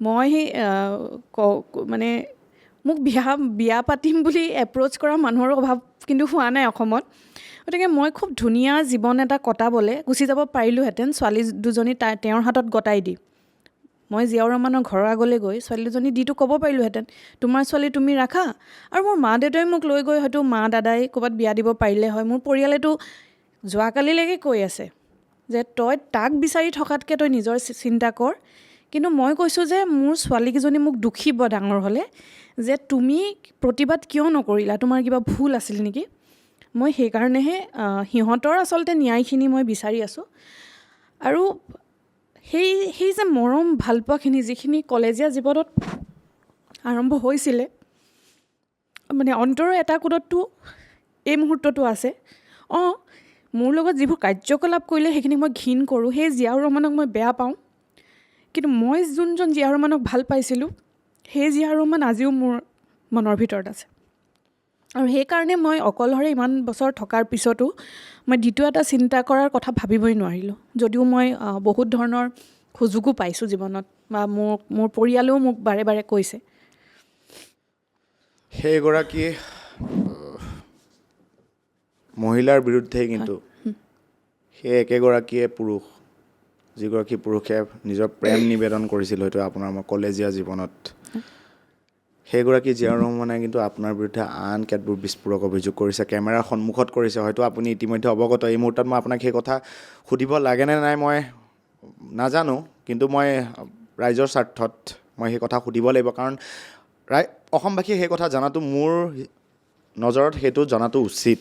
কাৰণ আপুনি এগৰাকী যিহেতু সাহসী মহিলা হিচাপে পৰিচয় দিছে বা জীৱনটো যুদ্ধত কৰিয়ে আপুনি আগুৱাই গৈছে, জীৱন যুদ্ধত আগুৱাই গৈছে। বিস্ফোৰক অভিযোগ আছে আপোনাৰ বিৰুদ্ধে। তেখেতে মুকলিকৈ কেমেৰাৰ সন্মুখত কিছু মন্তব্য কৰিছিল যে তেখেতৰ পৰপুৰুষৰ লগতো সম্পৰ্ক নথকা নহয় দিশৰ এটা কথা কৈছিলে। কেতবোৰ ৰাজনৈতিক নেতাৰ নাম লৈছিলে, হয়তো আপুনি অৱগত। বিজেপি নেতা এগৰাকীৰ নাম তেখেতে আওপকীয়াকৈ লৈছিলে যে এগৰাকী বিশেষ নেতাৰ লগত, এগৰাকী শাসকীয় দলৰ নেতাৰ লগত তেখেতৰ ঘনিষ্ঠ সম্পৰ্ক, আৰু যিবোৰৰ বাবে তেখেতৰ পৰা ময়ো দূৰলৈ আঁতৰি আহিব লগা হৈছিলে, বা যিগৰাকী অবৈধ প্ৰেমিকা এই মুহূৰ্তত আপুনি যিটো অভিযোগ কৰিছে সেইদিনা হাতে লোতে ধৰা পেলাইছে, সেইগৰাকী মহিলাক কেমেৰাৰ সন্মুখত কিন্তু তেখেতে আপোনাক উদ্দেশ্যে এক প্ৰকাৰ কৈছিলে যে তেখেত মোৰ লিগেল ৱাইফ। গতিকে সেই কোন এগৰাকী বিজেপি নেতা বা কি এইবোৰ ঘনিষ্ঠ সম্পৰ্ক বা কি বিলাসী বাহনত এইগৰাকী মহিলাই, যিগৰাকী মহিলাই জীৱন যুদ্ধত আগুৱাই গৈছে, অকলে দুগৰাকীকৈ কন্যা সন্তানক লগত লৈ আগুৱাই গৈছে, ৰাজ্যবাসীৰ বাবে আপুনি যদি সেই বিষয়ে যদি অলপ মুখ খোলে। হয়, যিসকলে মোক ছ'চিয়েল মিডিয়াত বৰ সমালোচনা কৰি আছে, আজিৰ ভাষাত ট্ৰল কৰি আছে, তেওঁলোকে কেতিয়াবা মোক দেখিছেনে, মোৰ জীৱনটো দেখিছেনে? মই কেনেকৈ ৰাতিপুৱা ছোৱালী দুজনীক ৰেডি কৰি 7:30 বজাত স্কুলত থ'বলৈ যাওঁ, স্কুলৰ পৰা থৈ আহি মই মোৰ ঘৰৰ যাৱতীয় কামখিনি কৰি ছোৱালী দুজনীলৈ আকৌ ৰন্ধা বঢ়া কৰি লাঞ্চ পেক কৰি দুপৰীয়া সিহঁতি কি খাব, স্কুলৰ পৰা সিহঁতি কোনযোৰ কাপোৰ পিন্ধিব, সেইখিনিলৈকে ৰেডি কৰি মই মোৰ কাৰ্যালয়লৈ ওলাই যাওঁ। কাৰ্যালয়ৰ পৰা আহোঁতে বিলাসী গাড়ী বহুত দূৰৰ কথা, ৰিক্সাত উঠি ভগা সেই GMCHৰ পিছফালৰ ভগা ৰাস্তাটোৰে কষ্ট কৰি, কেতিয়াবাতো পানী হ'লে সাগৰহেন সেইফালে পানী হৈ যায়, ইমান কষ্ট কৰি অহা যোৱা কৰোঁ। কেতিয়াবা দুখ লাগে যে এই মুহূৰ্তত জিয়াউৰ ৰহমানে দুখনকৈ গাড়ীৰ মালিক, কিন্তু মোৰ ছোৱালীকেইজনী হয়তো সেই পানীত যোৱা মাজতে বহুত বৰষুণতে দুদিনতে স্কুলেই যাব পৰা নাই, ইমান পানী হৈছে, বা আমি ভাড়াঘৰত আছোঁ, আজি এটা ভাড়াঘৰত আছোঁ, ইয়াতে অসুবিধা হৈছে, কালি এটা বেলেগ ভাড়াঘৰত আছোঁ, খুব কষ্ট কৰি মই ছোৱালীকেইজনীক ডাঙৰ কৰি আছোঁ, কিন্তু ধৈৰ্য ধৰি মই ধৈৰ্য হেৰুওৱা নাই। মোৰ এটাই সপোন, ছোৱালীকেইজনী মোৰ ভাল হ'ব, এইটো মোৰ বিশ্বাস, আৰু মই সিহঁতক এনেকুৱা এটা পৰিৱেশত ডাঙৰ কৰিছোঁ য'ত এই সমস্যাবিলাকে কিন্তু সিহঁতক ঢুকি পোৱা নাই। সিহঁতক মই এটাই কথা বাৰে বাৰে কৈ আছোঁ যে তহঁতি ভাল মানুহ হ'ব লাগিব, কাৰণ মায়ে যে ইমান কষ্ট কৰি আছে। কন্যা সন্তান দুটি কথালৈ আহিম, তেওঁলোকে বিদ্যালয়ত এই মুহূৰ্তত পঢ়ি আছে, এগৰাকী 14 বৰ্ষীয়, এগৰাকী হয়তো 6-7 বৰ্ষীয় কন্যা সন্তান। দুয়োগৰাকী স্কুলৰ যি নামভৰ্তি প্ৰক্ৰিয়াত পিতৃৰ নাম আছেনে নাই? নাই, এই মুহূৰ্তত নাই। আপোনাৰ মোৰ সিহঁতৰ গাৰ্জেন মই, লিগেল গাৰ্জেন মই। আৰু তেখেতে অভিযোগ কৰা কোন সেইগৰাকী বিজেপি নেতাৰ নাম তেখেতে ক'বলৈ বিচাৰিছে? কোন নেতাৰ লগত আপোনাক সেই ঘনিষ্ঠ সম্পৰ্কৰ কথা তেখেতে অভিযোগ কৰিছে? মই তাকেই মোক চাওক, যেতিয়া তেখেতকে উত্তৰ দিয়ক আপুনি, কাৰণ যিহেতু আপোনাৰ শ্ব'টো হয়তো তেখেতে চাব, নিশ্চয় চাব। অকল তেওঁৱেই নহয়, তেওঁৰ হৈ যিখিনি মানুহে মোক সমালোচনা কৰি আছে, মোৰ তেওঁলোকক উদ্দেশ্যে গৈ মই ক'ম, হয়, মোক জাষ্ট 2 মিনিট বেছি সময় দিব এই কথাখিনি, কাৰণ মোৰ জীৱনৰ কথা এইখিনি। সমালোচনা, মই এতিয়া এটা কথা ক'ম যে যেতিয়া নিজৰ অধিকাৰ বিচাৰিবলগীয়া হয় মানুহে, তেতিয়া মহাত্মা গান্ধীও কিন্তু সমালোচনাৰ পৰা বাদ পৰি যোৱা নাছিল। তেতিয়া মইনো কোন হয়? এতিয়া মই 2019ৰ পৰা যেতিয়া মনে মনে আছিলোঁ, তেতিয়া কিন্তু কোনেও মোক খবৰ কৰা নাছিলে তুমি ছোৱালীকেইজনী কেনেকৈ ডাঙৰ কৰিছা, কাৰণ মই বহুত ডাঙৰ চাকৰি এটা নকৰোঁ, চৰকাৰী সৰু চাকৰি এটা কৰি গুৱাহাটীত ভাড়াঘৰত থাকোঁ, ছোৱালী প্ৰাইভেট স্কুলত মোৰ পঢ়ি আছে, সিহঁতৰ খোৱা বোৱা যিমানে ডাঙৰ হৈছে সিহঁতৰ প্ৰয়োজনীয়তাখিনি সিমান বাঢ়ি আহিছে, আৰু দেউতাক নাই বুলি সিহঁতক মই অভাৱ দিবলৈ মোৰ অন্তৰখনে কষ্ট পায়। এই প্ৰক্ৰিয়াত মোৰ মা আৰু দাদাই সহায় কৰি আছে সদায়। মোৰ মায়ে পেঞ্চন পায়, পেঞ্চনৰ পইচা কেতিয়াবা ছোৱালীৰ এডমিশ্যনৰ কাৰণে কিবা কাৰণে পঠায়। মোৰ যদি কোনোবা ডাঙৰ নেতাৰ লগত সম্পৰ্ক থাকিলেহেঁতেন, মই ইমান অভাৱত থাকিলোহেঁতেন নেকি? মই আজিৰ তাৰিখত আপোনাক ক'ব বিচাৰিম যে হাতীগাঁৱৰ এটা মাইক্ৰ' ফাইনেন্সত মোৰ সোণৰ বস্তু অলপ এতিয়াও বন্ধকত সোমাই আছে। মই ছোৱালীৰ স্কুলৰ ফিজ দিবৰ কাৰণে সেই বস্তুবিলাক মোৰ অলংকাৰ, সোণৰ অলংকাৰ বন্ধকত দি মই তাৰমানে পইচা আনি ছোৱালীৰ স্কুলৰ এডমিশ্যন, এই মাৰ্চৰ এডমিশ্যনখিনি মই কৰিছোঁ। গতিকে মানুহে চাওক অবৈধ সম্পৰ্ক আজিকালি কিয় কৰে চবেই জানে মাইকী মানুহে অবৈধ সম্পৰ্ক কৰে একেবাৰে টকা পইচাৰ কাৰণে যে টকা পইচা ল'ম সুখত থাকিম আৰু অবৈধ সম্পৰ্ক কৰি থাকিলে মই জিয়াউৰ ৰহমানৰ পিছে পিছে 6 বছৰৰ পিছত কিয় ঘূৰি যাম মানে তেওঁৰ পিছে পিছে কিয় ঘূৰি ফুৰিম তেওঁ বিয়া পাতিলে যদি মোৰ কাৰণেতো একেবাৰে ইজি ৱে হৈ গ'ল ন তুমিও বিয়া পাতিলা মই মোৰ অবৈধ প্ৰেমিকৰ লগত এতিয়া মুক্ত মনে ঘূৰি ফুৰোঁ নহয় জানো এই ইমানখিনি নকৰি মই তেওঁক বিচাৰি কিয় গ'লোঁ আৰু ইয়াতকৈ ডাঙৰ কথাটো হ'ল যে তেখেতে নাম কিয় নলয় বিজেপি নেতা বুলি কৈ আছে তেখেতে নামটোতো কৈ দিলেই হ'ল কিবাটো এভিডেঞ্চ থাকিব হয় নাম থাকিব বা দামী দামী গাড়ী থাকিলে সেই গাড়ীকেইখনৰ নাম্বাৰটো দি দিলেওতো মানুহে গম পাব আপুনি এক প্ৰকাৰ তেখেতক আমাৰ জৰিয়তে এই পডকাষ্টৰ জৰিয়তে আপুনি প্ৰত্যাহ্বান জনাব বিচাৰিব যে আপুনি নাম ৰাজহুৱা কৰক মইতো যদি কিবা তথ্য প্ৰমাণ আছে আপুনি ৰাজহুৱা কৰক নাম কওক কাৰণ চাওক এনেকুৱা ধৰণৰ কথাটো ময়ো ক'ব পাৰোঁ যে জিয়াউৰ ৰহমানে মানে এইগৰাকী মহিলা এনেকুৱা এগৰাকী দলৰ মহিলাৰ লগত বা তেওঁলোকৰ নিজৰ দলে কোনোবা মহিলাৰ লগত ঘূৰি ফুৰিছে এনেকুৱা কথাটো ময়ো ক'ব পাৰোঁ কিন্তু চাওক কাজিয়া কৰিলেও মোৰ বিশ্বাস মানুহে বেইমানিৰ কাজিয়া কৰিব নালাগে কাজিয়াও ইমানদাৰিছে কৰিব লাগে গতিকে যেতিয়া মই তেখেতক ধৰা পেলাই দিলোঁ যে তেওঁ অবৈধভাৱে এগৰাকী মহিলাৰ লগত আছে আৰু তেওঁৰ নিজৰ সন্তানৰ কোনো দায়িত্ব নলৈ তেওঁ প্ৰেমত মত্ত হৈ নতুন গাড়ী কিনিছে XUV 500 এখন প্ৰেমত মত্ত হৈ আছে এই বস্তুটো যেতিয়া মই ৰাইজৰ আগত উলিয়াই দিলোঁ তেতিয়া তেওঁ কি কৰিব এতিয়া তেওঁ ডিফেন্সত কি কৰিব ইজিয়েষ্ট ৱেটো কি চৰিত্ৰ হনন আৰু মহিলা যেতিয়া অলপ কথা জনা হয় আৰু আত্মনিৰ্ভৰশীল হয় তেতিয়া একাংশ ৰাইজে এই ধৰণৰ কামবোৰ কৰি খুব ভাল পায় কাৰণ আমাৰ প্ৰায় মানুহৰে কি হৈছে ছেডিষ্টিক প্লেজাৰ আপোনাৰ বেয়া কৰি আপোনাক বেয়া কৰি আপোনাৰ বেয়াকৈ তেওঁলোকে কি তৃপ্তি পায় জানেনে এই যে মই ভালকৈ আছোঁ মই যে কাৰো সন্মুখত মোৰ ছোৱালী দুজনীলৈ কান্দি কান্দি 2টা টকা মই বিচাৰি থকা নাই মই যে ভালকৈ আছোঁ এই বস্তুবিলাকক হিংসা নিশ্চয় জেলাচি ক'ৰবাত আছে আৰু তাৰ ফলস্বৰূপে মই ভিক্টিম হৈছোঁ আৰু জিয়াউৰ ৰহমান যিহেতু এটা দলৰ প্ৰচাৰ সম্পাদক গতিকে তেওঁৰ লগত এটা ছ'চিয়েল মিডিয়াৰ টীম আছে তেওঁ নিজক বচাবৰ কাৰণে সেই টীমটোক লগাই দিছে আৰু টীমটোৱে অহৰহ কাৰণ সেই টীমটোৰনো কি দলৰ সদস্য হয় কেতিয়াবা 2-এটকা পায় মোবাইল এটা লৈছে কোনো কাম নাই গোটেই দিনটো মানুহক ট্ৰল কৰিবলৈ লগাই দিছে মাইকী মানুহজনীক ট্ৰল কৰা মোৰ দৰে সাধাৰণ চাকৰি কৰা দুজনী ছোৱালীৰ মাক এজনীক 24 ঘণ্টাই ট্ৰল কৰাটো বৰ সাধাৰণ কথা কিন্তু জিয়াউৰ ৰহমানক প্ৰশ্ন কোনেও কৰিব নোৱাৰিলে যে ইমানেই যদি বেয়া মহিলা তেওঁ দুজনীকৈ ছোৱালী তেওঁ মোৰ ওচৰত কিয় এৰি দিলে তেওঁ এবাৰো ভবা নাই যে এই ছোৱালী দুজনীৰ চৰিত্ৰ মাকৰ নিচিনা হ'ব এবাৰো কিয় ভবা নাই আৰু যদি তেওঁ মনত সেই চিন্তাখিনি আছে সন্তানৰ প্ৰতি যথেষ্ট চিন্তা আছে তেওঁ যুঁজিব লাগিছিল কোৰ্টত বা থানাত গৈ তেওঁ যুঁজিব লাগিছিল নিজৰ ছোৱালীৰ কাষ্টডিৰ বাবে আপুনি কেছত হাৰে বা জিকে পাছৰ কথা কাৰণ তেওঁৰ ওচৰত যদি মোৰ চৰিত্ৰহীনতাৰ প্ৰমাণ আছে তেতিয়াহ'লে তেওঁ কোৰ্টত ডেফিনেটলি সেইখিনি শ্ব' কৰিব পাৰে সেইখিনি প্ৰডিউচ কৰিলে কোৰ্টে নিশ্চয় তেওঁক ৰিলিফ দিলে হয় নহয় জানো এইসমূহ ইমান বৃহৎ অভিযোগ আছে তেওঁৰ বিৰুদ্ধে বা আপুনি অতদিনে এইসমূহ অভিযোগৰ এক প্ৰকাৰ ভুক্তভোগী হৈ আহিছে বুলি ক'ব লাগিব যিসমূহ অভিযোগ আপুনি উঠাইছে আপুনি এই বিষয়ে তেখেতে যিহেতু আপুনি কৈছে আপোনালোক বিচ্ছেদৰ পিছতে 2021 চনত সম্ভৱতঃ তেখেতে সেই বিশেষ ৰাজনৈতিক দলটোত অসম জাতীয় পৰিষদত তেখেতে এগৰাকী এক্টিভ ৰাজনৈতিক সদস্য হিচাপে তেখেতে যোগদান কৰিছিল এই বিষয়ে আপুনি কেতিয়াও লুৰিণজ্যোতি গগৈ ডাঙৰীয়াক এই বিষয়ে অৱগত কৰিছিলে বা কোনো শীৰ্ষ নেতা কাৰণ আপুনি এগৰাকী সেই দলৰে এগৰাকী সদস্যৰে এগৰাকী পত্নী যিহেতু হয়তো যথেষ্ট যোৱা আছিল বা এনেকুৱা ডাঙৰ যিসমূহ ৰাজনৈতিক নেতা আছে সেই দলটোৰ সেই তেওঁলোকৰ লগত হয়তো ঘনিষ্ঠ সম্পৰ্ক আপোনালোকৰো ক'ৰবাত ন ক'ৰবাত গঢ় লৈ উঠিছিল বা আপুনিও তাৰে সমভাগী হ'ব পাৰিছিল বা তাতে উপস্থিত আছিল এই বিষয়ে কেতিয়াবা লুৰিণজ্যোতি গগৈক বা কোনো শীৰ্ষস্থানীয় নেতাক দলটোৰ আপুনি এই বিষয়ে অৱগত কৰিছিল নে বা তেওঁলোকক যদি অৱগত কৰিছিল তেওঁলোকৰ ফালৰ পৰা কি উত্তৰ পাইছিল আপুনি বা তেওঁলোকে সেইসমূহ কথা আপোনালোকৰ লগত কিবা চৰ্চা হৈছিল নে হয় মই প্ৰথম যোগাযোগ কৰিছিলোঁ তেখেতসকলৰ জগদীশ ভূঞা ডাঙৰীয়া তেখেতৰ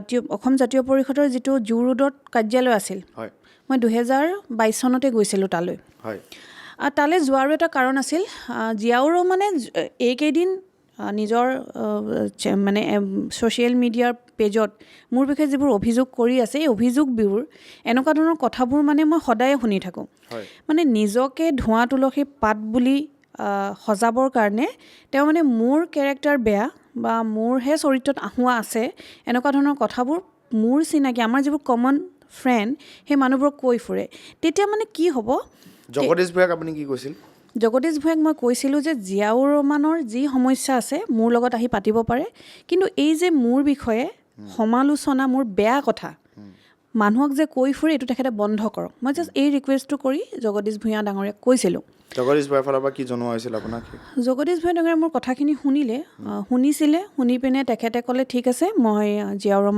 ক'ম কথাখিনি সি মোৰ ভাইৰ দৰে মই তাক কথাখিনি ক'ম কথাখিনি ক'লে বুলি ক'লে তাৰপিছত জগদীশ দাই মোলৈ ফোন কৰিলে কৈ পিনে ক'লে মই জিয়াউৰক কৈছোঁ তেওঁ মোক ৰিকুৱেষ্ট কৰিছিলে যে তোমালোক যদি পাৰা আকৌ মিল হোৱা তেতিয়া মই জগদীশ দাক কৈছিলোঁ যে মই নিশ্চয় মিল হ'ম কিন্তু ঘৰৰ মানে গাৰ্জেনে কথা পাতিব লাগিব ধৰক জিয়াউৰ ৰহমানৰ দেউতাক মাকে কথা পাতক মোৰ মা আছে মোৰ দাদা আছে জিয়াউৰ ৰহমানৰ পিতৃ মাতৃ জীৱিত হৈ আছে হয় আছে তাৰপিছত জগদীশ ভূঞাৰ ফালৰ পৰা বাৰু সেইখিনি আপোনাক জনোৱা গৈছিলে আৰু বাকী লুৰিণজ্যোতি গগৈ এই বিষয়ে অৱগত আছে মই লুৰিণজ্যোতি গগৈ ডাঙৰীয়াক এদিন ফোনত 1.5 ঘণ্টা কথা পাতিছোঁ কিমান চনৰ কথা এইটো আপোনাৰ সেই 2022 চনৰ ছেপ্টেম্বৰ মাহৰ কথা মই লুৰিণজ্যোতি গগৈ ডাঙৰীয়াক কৈছোঁ গোটেই অশান্তিখিনি কৈছোঁ যে মই কৈছোঁ যে জিয়াউৰ ৰহমান যেতিয়া ওলাই গ'ল মোৰ ওচৰৰ পৰা মই তেওঁক আমনি কৰা নাই মই মাত্ৰ মোৰ ছোৱালী দুজনীক খৰচ বিচাৰি কোৰ্টত এটা কেছ দিছোঁ আৰু মই কোনো ধৰণৰ আমনি কৰা নাই কিন্তু তেওঁ কি কৰি আছে বাৰম্বাৰ মোৰ চৰিত্ৰ হনন কৰি সমাজত ঘূৰি ফুৰিছে যিটো মোৰ বাবে অসহনীয় হৈছে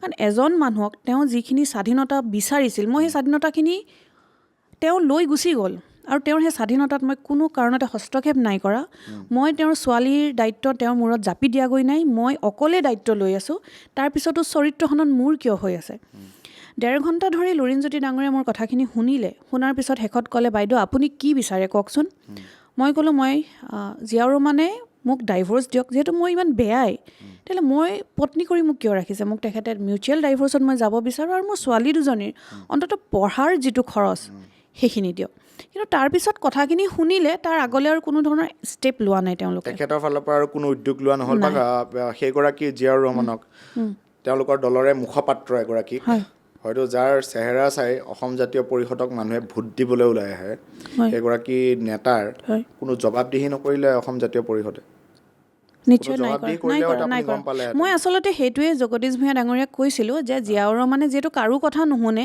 নিজৰ মাক দেউতাকৰ কথাও নুশুনে কাৰো কথাই সি নুশুনে গতিকে আপোনালোকক যিহেতু মানে কাৰণ দলত সি থকাটো তাৰ স্বাৰ্থ জড়িত আছে গতিকে আপোনালোকে অন্ততঃ সন্তানকেইটাৰ যিটো খৰচ পঢ়াৰ খৰচ যে বেলেগ নহয় পঢ়াৰ খৰচটো দিবলৈ তাক অকণমান প্ৰেছাৰ দিব পাৰে এই ধৰণৰ কথা এটা মই জগদীশ ভূঞা ডাঙৰীয়াক কৈছিলোঁ আৰু মোৰ উদ্দেশ্যও সেইটো আছিলে যে জিয়াউৰ ৰহমানে নিজৰ জীৱন যেনেকৈ কটাক মোৰ ছোৱালীকেইজনী চাওক এতিয়া সিহঁতৰ ভৱিষ্যতৰ কথা আছেতো এই কথাটো অসমৰ ৰাইজে কিয় বুজি পোৱা নাই যে মই ছোৱালীকেইজনীৰ কাৰণে যুঁজিছোঁ ছোৱালীকেইজনীৰ ভৱিষ্যতৰ কথা আছে যোৱা 2019 চনৰ পৰা মই কোৰ্টত অকলশৰীয়া মানুহজনী কিমান দৌৰি থাকিম চৰকাৰী চাকৰি কৰোঁ কেজুৱেল লিভ এটাই থাকে মাহত আৰু সেই এটা প্ৰত্যেক মাহৰ সেই এটা কেজুৱেল লিভ লৈ মই কোৰ্টলৈ যাব লাগে কোৰ্টলৈ যাওঁ পইচা নিদিয়ে আকৌ মই উকিলকো পইচা দিব লাগে কাৰণ উকিলজন মোৰ লগত যে অধিবক্তাজন যাব তেওঁতো সময়টো মই এনেই নষ্ট কৰিব নোৱাৰোঁ দিনটোৰ কাৰণে তেখেতকো মই পইচা দিব লাগে গতিকে মোৰ কাৰণে বৰ পৰিস্থিতিটো বৰ বেলেগ ধৰণৰ হৈ গৈছে গতিকে মই সেইটো কাৰণে এই যে শনিবাৰে তাৰ ঘৰলৈ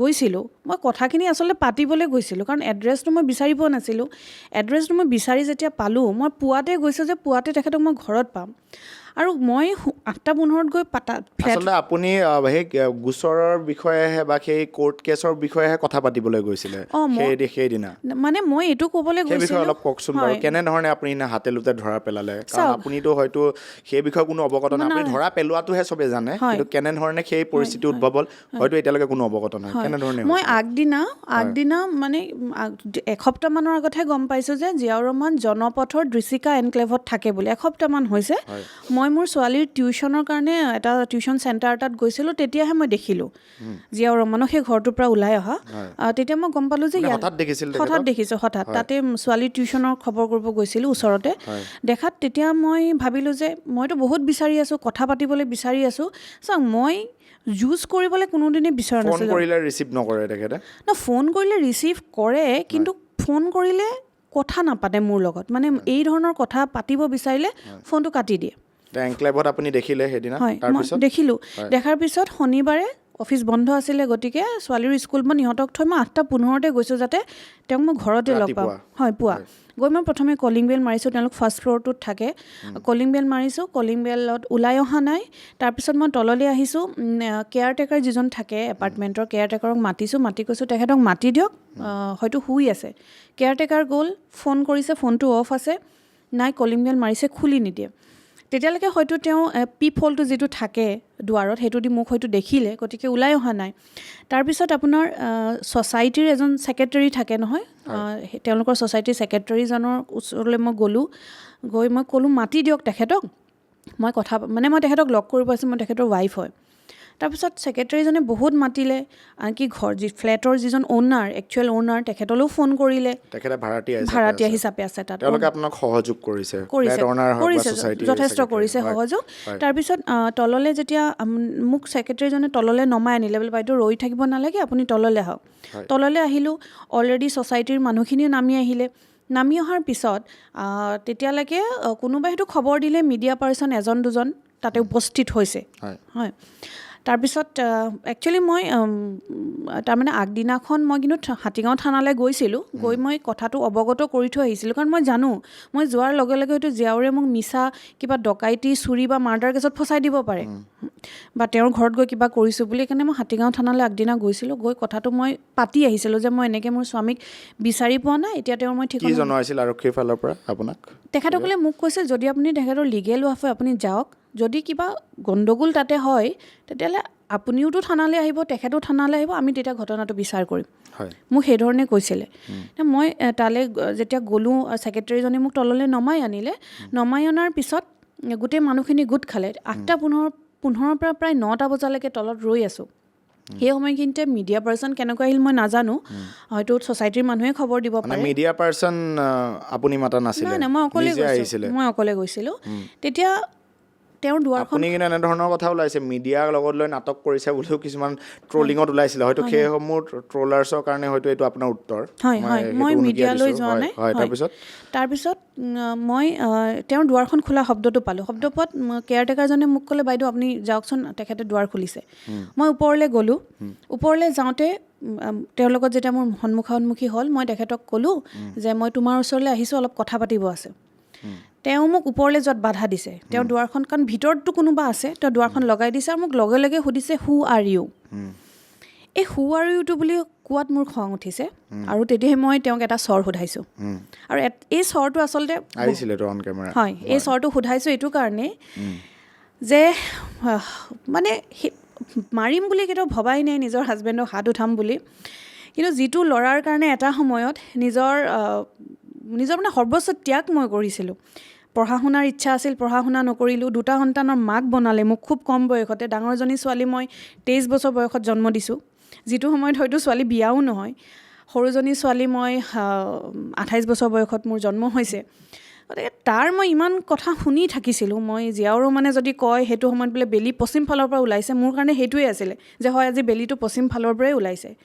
সাংবাদিকতাৰ জীৱনত এদিনৰ সংবাদত চাকৰি কৰি আছিল, দৰমহাই নাপায়।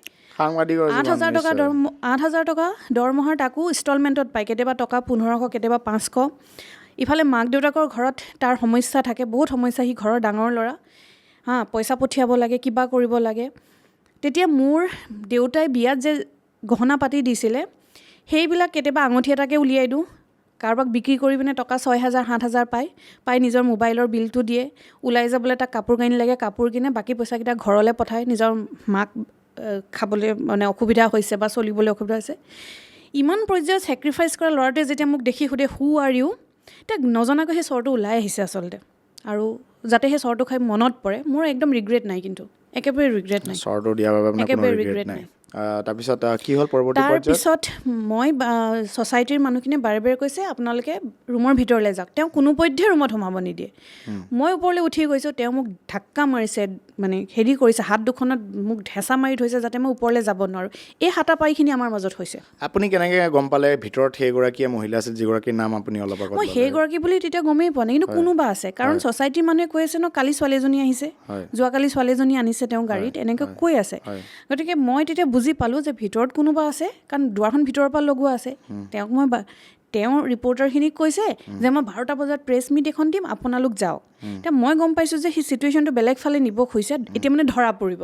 তেতিয়া মই খুব জোৰ দিছোঁ ওপৰলৈ ব'লা, তুমি ওপৰলৈ ব'লা, আৰু তেওঁ জোৰ দিছে তুমি তললৈ আহা। তো এই হাতাপাইটো আমাৰ মাজত হৈছে, যিটো হয়তো টিভিত দেখা গৈছে। তাৰপিছত ওপৰলৈ যেতিয়া খুব ছ'চাইটিৰ মানুহখিনিয়ে চিডিত তেওঁ হেঁচা মাৰি ধৰিলে, কাৰণ ছ'চাইটিৰ মানুহখিনিয়ে জিয়াউৰ ৰহমানক বেয়া পায়।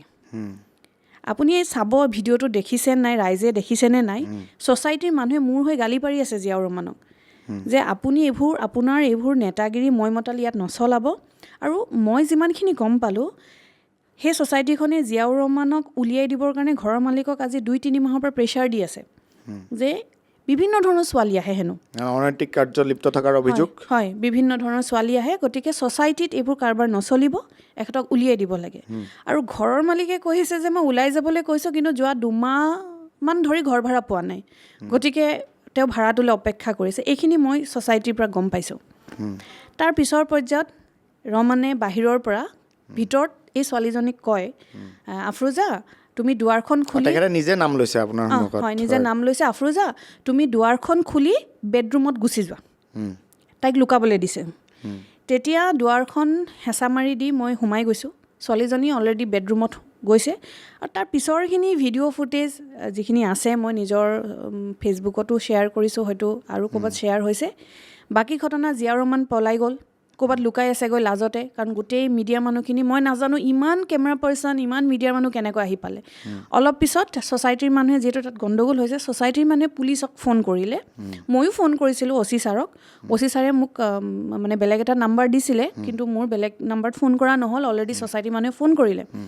ছ'চাইটিৰ মানুহে ফোন কৰাৰ পিছত পুলিচ আহিলে। পুলিচ অহাৰ পিছত ভিডিঅ' ফুটেজটো ৰাইজে দেখিছে নিশ্চয়, যে তাতে সেই ছোৱালীজনীক বাৰে বাৰে ওলাই আহিবলৈ কোৱা হৈছে। লিগেল ৱাইফ হয়, কিন্তু লাজ পাইছে, ওলাই অহা নাই। সেই প্ৰশ্নই মই আপোনাক কৰিব গৈছিলোঁ, লিগেল ৱাইফ, কিন্তু লিগেল ৱাইফ কেমেৰাৰ সন্মুখত আহিবলৈ হয়তো যথেষ্ট অসুবিধা পাইছিলে। কিয় আপুনি ইলিগেল ৱাইফ হৈ হয়তো কেমেৰাৰ সন্মুখত ওলাই আছিলে। হয়, কিয়? কাৰণ চাওক, সেই মহিলাগৰাকীৰ ঠাইত যদি মই হ'লোহেঁতেন, মই মোৰ স্বামীক বেলেগে মাৰিছে, গালি পাৰিছে, অপমান কৰিছে, মই কিন্তু সহ্য কৰি নাথাকিলোঁ হয়। মই আহিলোহেঁতেন আৰু আহি মই ক'লোহেঁতেন যে হয়, এখেতৰ মই পত্নী হয়, আমাৰ ঘৰৰ পৰা বিয়া ঠিক কৰি দিছে, আৰু এই মহিলাগৰাকী আগৰগৰাকী কেতিয়াবাতে ডিভ'ৰ্চ হৈছে বা কিবা হৈছে।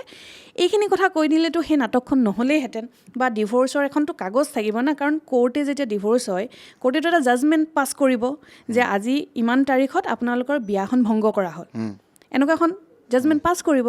সেই বস্তুটো দেখাই দিলেতো গোটেই কাহিনীটো তাতেই শেষ হৈ যায়। তাৰ পিছৰ কাহিনী কিন্তু নহয়। কিন্তু জিয়াউৰ ৰহমানে এই পৰ্যন্ত দেখুৱাব পৰা নাই একো। তেওঁ কেতিয়াবা আপোনাৰ পৰা বিচাৰিছিল নে সেই ডিভ'ৰ্চ? কেতিয়াবা সেই বিষয়ে আপোনাৰ লগত বাৰ্তালাপত মিলিত হৈছিলে নে, কেতিয়াবা আলোচনাত মিলিত হৈছিলে সেই বিষয়ে? নাই, মইহে বিচাৰিছিলোঁ। মানে মই যেতিয়া অশান্তিবিলাক চৰম পৰ্যায় পাইছিল একেলগে থকাত, তেতিয়াহ'লে মই খুব মানে বস্তুবিলাক মানে ভালকৈ সমাধা হৈ যোৱাটো বিচাৰোঁ। মই জিয়াউৰ ৰহমানক কৈছিলোঁ যে চোৱা, তোমাৰ যদি মোৰ লগত শান্তি পোৱা নাই, তোমাৰ যদি সুখ তুমি ক'ৰবাত বেলেগত বিচাৰি পাইছা, তেতিয়াহ'লে কোনো কথা নাই। ছোৱালীটো মই কেতিয়াও এৰি নিদিওঁ, ছোৱালী মই ডাঙৰ কৰিম। তুমি বাপেক হিচাপে, পিতৃ হিচাপে যিখিনি তোমাৰ কৰ্তব্য দায়িত্ব, তুমি বাহিৰৰ পৰা কৰি যাবা, আৰু তুমি কাৰ লগত থকা মোৰ আপত্তি নাই, কিন্তু বস্তুখিনি লিগেলি হ'ব লাগিব। কিন্তু তেওঁ সেইটো নকৰি তেওঁ মোক মানে এই টানি থকা যিটো ছিষ্টেম, অশান্তি পৰিৱেশ এটালৈ সদায় সৃষ্টি কৰি থাকিলে। আৰু ধন্যবাদ জনাইছোঁ। আপুনি যথেষ্ট সংখ্যক বিবাদিত সেই অভিযোগৰ সৎ সাহসেৰে আপুনি মন্তব্য আমাৰ আগত কৰিলে, বা সেইসমূহ ৰাইজৰ ওচৰলৈ লৈ গ'ল। হয়তো সেইসমূহ প্ৰতিগৰাকী ট্ৰলকাৰী, যোনে আপোনাক ট্ৰল কৰিছে, তো তেওঁলোকেও হয়তো তেওঁলোকৰ উত্তৰ আজি পাইছে। এগৰাকী মাতৃ হিচাপে আপুনি যুঁজিছে, আৰু এই মুহূৰ্তত পুনৰ মই সেই শেষবাৰৰ বাবে আপোনাক সেই প্ৰশ্ন সুধিব বিচাৰিম। জিয়াউৰ ৰহমানক সেই অভিযোগ আপুনি নিশ্চিতকৈ খণ্ডন কৰিছে, কিন্তু জিয়াউৰ ৰহমানক আপুনি আমাৰ টেলিভিশ্যনৰ পডকাষ্টৰ মাজমজিয়াৰ পৰা, NB নিউজৰ ষ্টুডিঅ'ৰ পৰা কি আহ্বান কৰিব বিচাৰিব? হয়তো তেখেতে আজি নিশালৈ শ্ব' চাবই, তো তেখেতক কি আহ্বান কৰিব বিচাৰিব, বা তেখেতৰ প্ৰতি আপোনাৰ কিবা ক'বলগীয়া আছে নেকি? প্ৰথমে মই মোৰ ট্ৰল কৰাখিনিকো কথা এটা ক'ব বিচাৰোঁ যে চাওক মই সম্পূৰ্ণ মেণ্টেল প্ৰিপেৰেশ্যনত এইখিনি কৰিছিলোঁ, কাৰণ মই জানো যে মই মুখ খোলাৰ লগে লগে মোলৈ অসংখ্য আঙুলিত উঠিব আৰু জিয়াউৰ ৰহমানে কি কৰিব পাৰে, জিয়াউৰ ৰহমানে নিজৰ স্বাৰ্থৰ বাবে কিমান পৰ্যায়ৰ তললৈ গুচি যাব পাৰে, সেইটো মই আৰু বহুত মানুহে জানে, মইতো খুব ভালকৈয়ে জানো।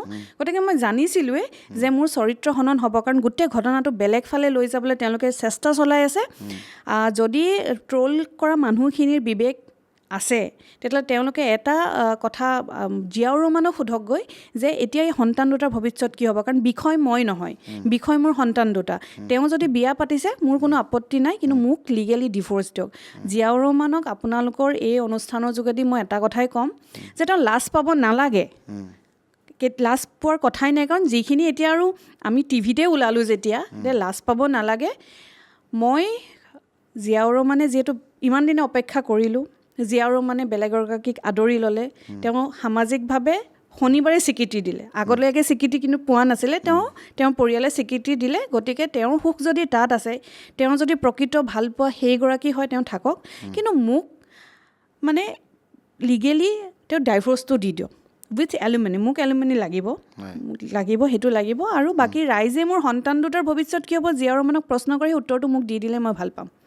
আৰু জিয়াউৰ ৰহমান ক'ত আছে এতিয়া সেই দিনটোৰ পৰা? হয়তো শেষত জানিব বিচাৰিব ৰাজ্যবাসীয়ে, কাৰণ শেষবাৰৰ বাবে হাতীগাঁও আৰক্ষী থানাত দেখিবলৈ পোৱা গৈছিল। তাৰপিছত তেখেত হয়তো অন্তৰ্ধান এই মুহূৰ্তত। ক'ত আছে তেখেত ক'ত আছে মই নাজানো, কিন্তু মই ইমানখিনি জানো যে ছ'চাইটিৰ পৰা ফ্লেট খালী কৰিবলৈ দিয়া হৈছে। তেখেতৰ ফালৰ পৰা আপোনাক কণ্টেক্ট কৰা হৈছে নে? নাই, তাৰপিছৰ পৰা কণ্টেক্ট কৰা হোৱা নাই।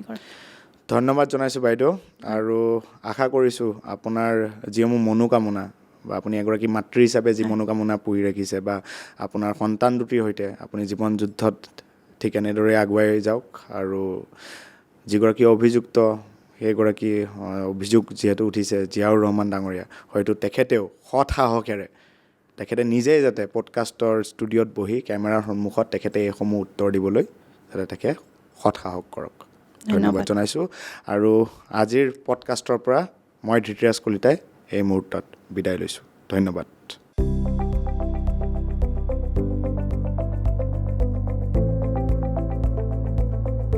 NB নিউজ, সহজ সৰল ভাষাত নৱভাৰতৰ কথা।